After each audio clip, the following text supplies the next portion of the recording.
வணக்கம். All in one zone devotional சேனலுக்கு உங்களை அன்புடன் வரவேற்கிறேன். இன்னைக்கு குச்சேலன் தினம், அதாவது மார்கழி மாதத்தில் வருகின்ற முதல் புதன்கிழமை. இன்னைக்கு குச்சேலன் தினம். குச்சேலன் என்கின்றவர் கிருஷ்ணருடைய பாலிய சிநேகிதன், அதாவது தோழர்கள் இருவரும் நட்பாளர்கள். அவர்களுடைய கதை மற்றும் முழு சிறப்பு பற்றியும் மற்றும் குச்சேலர் எப்படி செல்வந்தனாராக ஆனார் என்பதை நம்ம இன்றைக்கி விரிவாக பார்க்கலாம். அதற்கு முன்னால் நம்மளுடைய சேனலை ஏதாவது ஃபர்ஸ்ட் டைம் பார்க்குறவங்களா இருந்தாலும் சரி, சப்ஸ்கிரைப் பண்ணாமல் பார்க்குறவங்களா இருந்தாலும் சரி, நம்மளுடைய சேனலை சப்ஸ்கிரைப் பண்ணிக்கோங்க. கூடவே அந்த பெல் பட்டனை ப்ரெஸ் பண்ணிக்கோங்க. ஆல் என்கின்ற ஆப்ஷனையும் ப்ரெஸ் பண்ணிக்கோங்க. அப்போ தான் நான் போடுற வீடியோஸ் எல்லாம் உங்களுக்கு உடனுக்குடன் நோட்டிஃபிகேஷனில் தெரிய வரும். வாங்க நம்ம இப்போ வீடியோக்குள்ளே போகலாம். இன்றைய தினம் மிக மிக சிறப்பு வாய்ந்த நாளாக கருதப்படுகிறது. ஏனெனில் குச்சேலன் கிருஷ்ண பகவானுடைய பால்ய சிநேகிதன். இன்னைக்கு தான் மார்கழி மாதத்தில் வருகின்ற முதல் புதன்கிழமை தான் இன்னைக்கு குச்சேலன் கிருஷ்ண பகவானை பார்க்கறதுக்கு ஒரு பிடி அவளோட சென்றாராம். அதனால் குருவாயூரில் கிருஷ்ணருக்கு இன்னைக்கு அலங்காரமும் அபிஷேகமும் மற்றும் அவல் நெய்வேத்தியமாக படைக்கப்படும்.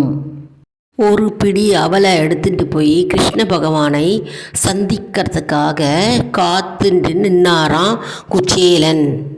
குச்சேலன் என்பவர் மிகவும் பரம ஏழையாம், வறுமையில் வாடிக்கொண்டிருப்பவராம். அவருடைய குடும்பம் எப்பொழுதும் பசி, பட்டினி மற்றும் உணவு இல்லாமல் வறுமை மிகுந்த குடும்பமாக இருக்குமாம்.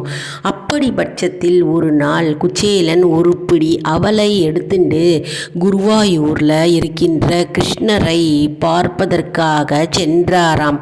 அப்பொழுது அவருடைய மனம் அனைத்தும் அந்த அவலில் மீதுதான் இருக்கிறது. ஒரு பிடி அவில்தான் அவர்கிட்ட இருந்ததா. அந்த அவல் மட்டும் என்கிட்ட இருக்கு, வேற எதுவுமே இல்லையே கிருஷ்ணா உனக்கு படைப்பதற்கு என்று அவர் மனதார கிருஷ்ணரை நினைத்து தியானித்து அந்த பால்ய சிநேகிதனான கிருஷ்ணரைக்கு அவர் அந்த ஒரு பிடி அவலை எடுத்துட்டு போனாராம். அப்பொழுதுதான் நிகழ்ந்த ஒரு அதிசயம், ஒரு அற்புதம். அதாவது இந்த அவல் சமர்ப்பணம் என்பது மாட மாளிகையும் மற்றும் பொன்னும் பொருளும் சௌபாகியத்திற்காக அல்ல, கிருஷ்ணரை சந்திப்பதற்காக. நமக்கு எதுவுமே இல்லையே கிருஷ்ணா என்று மனதார நினைத்து பக்தியுடன் அந்த அவுலை சமர்ப்பிப்பதற்காக குச்சேலன் கிருஷ்ண பகவானை சந்தித்தாராம். அப்போது குச்சேலன் அவர் நினைத்து கொண்டாராம், கிருஷ்ண பகவானின் தலைமுடியில் ஒரு பீலியாக நான் இருந்தால் போதும் மற்றும் பூவின் இதழாக இருந்தால் போதும், அந்த மாட மாளிகையில் ஒரு விளக்கின் துளி நுனியாக இருந்தால் போதும் என்று நினைத்தாராம்.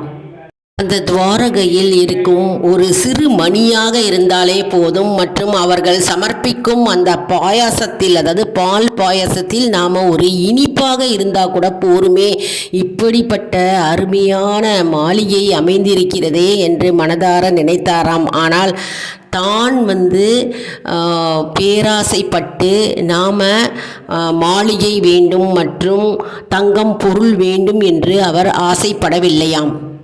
மேலும் இதற்கெல்லாம் எத்தனை புண்ணியம் செய்திருக்க வேண்டும் என்று யோசித்து கொண்டிருந்தாராம் குச்சேலன்.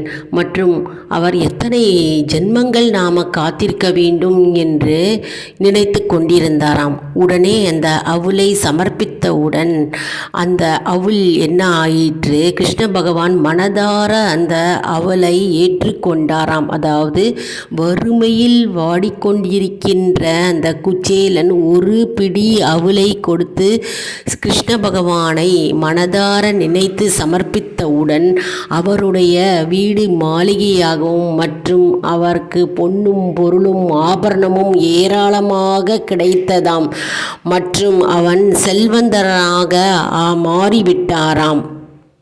செல்வம் தரும் குச்சேலர் தினம் என்றுமே நம்ம இன்னைக்கு சொல்லலாம். அதாவது இன்னைக்கு ஒரு பிடி அவலை எடுத்து மாலை நேரத்தில் 6 மணிக்கு கிருஷ்ண பகவானுக்கு நம்ம சமர்ப்பித்தால், நெய்வேத்தியம் பண்ணிட்டு மற்றவர்களுக்கும் நாம் விநியோகம் செய்தால் கண்டிப்பாக நம்முடைய வறுமை நிலை மாறும் மற்றும் நமக்கு செல்வத்தை அள்ளி கொடுப்பார் அந்த கிருஷ்ண பகவான் என்பது நம்பிக்கை.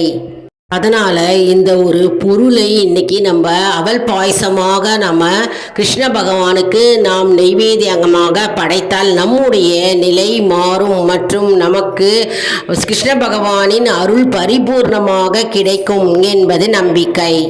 இன்றைக்கி நம்ம அவல் பாயசம் செஞ்சு நம்ம கோவிலில் எடுத்துகிட்டு போய் நம்ம கிருஷ்ண பகவானுக்கு நெய்வேத்தியம் செய்து நாம் பிறருக்கு விநியோகிக்கலாம். அப்பொழுது நம் வீட்டில் செல்வம் சேரும் என்பது ஐதீகம்.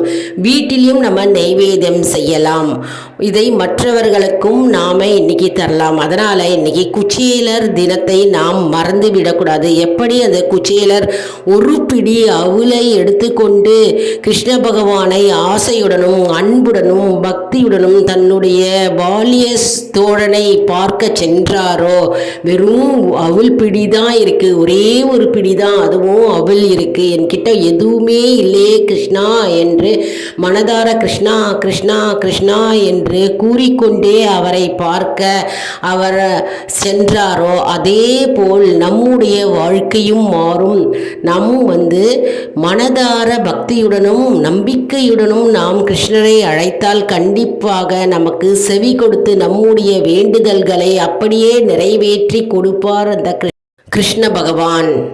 குருவாயூரில் கிருஷ்ணர் தன்னுடைய பால்ய சிநேகிதனான குச்சேலனை கண்டவுடன் கட்டி தழுவி கண்ணீர் பொங்கியதாம். அதே போன்று குச்சேலருக்கும் கண்ணீர் பொங்கியதாம். உடனே கிருஷ்ணருக்கு நன்றாக தெரியும், கிருஷ்ணருக்கு அதாவது குச்சேலன் வறுமை நிலையில் வாடிக்கொண்டிருக்கிறான், தனக்கு அவள் கொண்டு வந்திருக்கிறான் என்று கிருஷ்ணருக்கு நன்றாகவே தெரியும். மற்றும் குச்சேலன் வேண்டுதல்கள் அனைத்தும் கிருஷ்ணர் கேட்டிருக்கிறார். தினமும் அவருடைய குடும்பம் வறுமையில் வாடிக்கொண்டிருப்பதையும் கிருஷ்ணர் அறிந்தார். அதனால் அந்த அவுள் அனைத்தும் ஒரு அவுளும் அது அனைத்தும் செல்வமாகவும் தங்கமாகவும் மாளிகையாகவும் உடனே மாறியது. என்ன ஆச்சரியமும் அற்புதமும் நிறைந்த அந்த காலத்தில் நிகழ்ந்திருக்கிறது பாருங்க. அதாவது உண்மையான பக்தியும் நம்பிக்கையும் எங்கிருக்கிறதோ கண்டிப்பாக அங்கே இறைவன் இருப்பான் மற்றும் கிருஷ்ண பகவான் அங்கு நமக்கு உதவி செய்வார் என்பது ஐதீகம். இன்னைக்கு நம்ம வீட்லேயும் சரி கோவிலையும் சரி நாராயணியம் என்ற புத்தகத்தை, அதாவது கிருஷ்ணரின் புத்தகம், அவதார புத்தகத்தை நாம் படிக்கலாம், பகவத்கீதையை படிக்கலாம் மற்றும் கிருஷ்ணர் பாடல்களை பாடலாம். ஹரே ராமா ராம ராம ஹரே ஹரே, ஹரே கிருஷ்ண கிருஷ்ண கிருஷ்ண ஹரே ஹரே, ஹரே ராம ராம ராம ஹரே ஹரே, ஹரே கிருஷ்ண கிருஷ்ண கிருஷ்ண ஹரே ஹரே என்று நம்ம இந்த மந்திரத்தை 108 முறை நம்ம காலையிலும் சரி மாலையிலும் சரி நாம் விளக்கை ஏற்றி வைத்து நாம் இந்த மந்திரத்தை கிருஷ்ணர் பகவான் முன்னாடி நாம் கூறினால் நம்முடைய கஷ்டங்களும் துன்பங்களும் மறையும் என்பது நம்பிக்கை. அதனால் நம்ம கிருஷ்ண ஜெயந்தி அப்போ பார்த்தா கூட நம்ம எந்த பஷ்ணம் வச்சாலும், அதாவது எந்த இனிப்பு பொருள் வைத்தாலும் சரி, பால் தயிர் மற்றும் அனைத்து இனிப்புகள் வைத்தாலும் சரி, நாம் ஒரு பிடி அவுலாவது கிருஷ்ணருக்கு வைக்க வேண்டும். கிருஷ்ணருக்கு மிக மிக பிடித்தமான பொருள் அவல். அதனால் நம்ம நெய்வேத்தியம் பண்ணும்பொழுது கிருஷ்ண ஜெயந்தி அன்னைக்கு அவல் வைத்து நாம் நெய்வேத்தியம் பண்ண வேண்டும் எப்பொழுதுமே. அதனால் இன்றைய தினம் மார்கழி முதல் புதன்கிழமை அன்று மிகவும் சிறந்த நாளாக கருதப்படுகிறது. இன்றைய தினத்தில் நாம் அவல் பாயசம் செய்யலாம், அவல் லட்டு பண்ணலாம். அப்படி இல்லைன்னா வெறும் அவலை வைத்து சர்க்கரை கலந்து நாம் கிருஷ்ண பகவானுக்கு நெய்வேத்தியமாக படைக்கலாம். மேலும் நம்ம கோவிலுக்கு போகும்போது கிருஷ்ண பகவானுக்கு நாம் மாலை மற்றும் வாசனை மலர்கள் மற்றும் அபிஷேகத்திற்கும் அர்ச்சனைக்கும் பொருள்களை வாங்கி கொடுக்கலாம். வீட்டில் கிருஷ்ண பகவான் படம் இருந்ததுன்னா அந்த படத்திற்கு சந்தன குங்குமம் இட்டு வாசனை மலர்களால் அலங்கரித்து மற்றும் தூப தீபம் காண்பித்து விளக்கை ஏற்றி நாம் கிருஷ்ண பகவான் முன் அமர்ந்து நாம் 5 நிமிடம் தியானம் செய்து அவல் மற்றும் பாலை வைத்து நெய்வேத்தியம் செய்து நாம் மற்றவர்களுக்கும் விநியோகம் செய்தால் நம்முடைய வாழ்வு மேலும் மேலும் வளர்ச்சி அடையும் என்பது நம்பிக்கை. என்ன அன்பர்களே, இந்த வீடியோ உங்களுக்கு மிகவும் பயனுள்ளதாக இருக்கும் என்று நான் நம்புகிறேன். இந்த வீடியோவுக்கு லைக் கொடுங்க, இதை மற்றவர்களுக்கும் ஷேர் செய்யுங்கள், அவர்களும் பயனடையட்டும். ஆல் இன் ஒன் ஜோன் அன்பர்களுக்கு ஒரு அன்பான வேண்டுகோள், நம்முடைய கம்யூனிட்டி போஸ்டில் கேள்வி பதில் நேரம் வருங்க, அந்த கேள்விகளுக்கு பதில் தாங்க. இது நமக்கு ஒரு ஊக்கமாகவே அமையும். இது சப்ஸ்கிரைப் செய்தவர்களுக்கு மட்டுமே தெரிய வரும். அதனால் நம்முடைய சேனலை மறக்காமல் சப்ஸ்கிரைப் செய்து கொள்ளுங்கள். அடுத்த வீடியோவில் வேறு ஒரு தலைப்புடன் உங்களை வந்து சந்திக்கிறேன். நன்றி, வணக்கம்.